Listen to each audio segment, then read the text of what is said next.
Nolotra ny araba ho anareo rehetra manerana nosy indray izay ekipany meteo malagasy amin'ity alina ity. Alohantsika jery ny sary azo avy amin'ny zana-bolana. Ny sary no jerena dia hita amin'izao ilay rivo-doza fantala izay ato amin'ny ranomasimbe Indiana. Nomboka nahazo hery izy io lasa CTI, izany hoe cyclone tropical intense. Ny rivotra hoentiny dia 570 km isan'ora araka amin'ny tafio-drivotra mahatratra amin'ny 570 sy 200 km isan'ora. Androany izy io dia tany amin'ny 20 km atsinanany Antsiranana. Kisaka miakandrefana izy ary manana fainganam-pandeha eo amin'ny 20 km isan'ora io ary vinavinaina hita taratra amin'ny tapany varatra atsinanany nosy iny io rivo-doza io amin'ny lahady ho avy izao. Vokatry ny ala izay matanjaka ary fisian'ny rivo-doza io dia matanjaka ny fitsokon'ny rivotra ka vokatr'izay dia mety tafakatra hatramin'ny 3 ka hatramin'ny 4 metatra ny avin'ny onja indrindra amin'iny faritra iny ka tokony tsy handrika ny mpiandrika amin'ireny faritra iny. Fa ny toetrandrontsika amin'ny ankapobeny dia tahaka izao.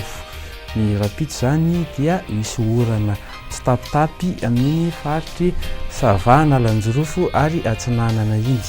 Aty ilany Atsinanana voatany moa misy herika ary ny tapany andrefana dia Andrahoana.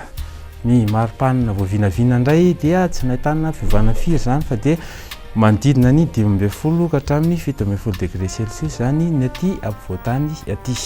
Raha ny tolakandro indray no jerentsika dia mafana ihany Madagasikara amin'ny ankapobeny ary amin'iny menabe iny no mafana be satria tafakatra any amin'ny 4 degré Celsius andy.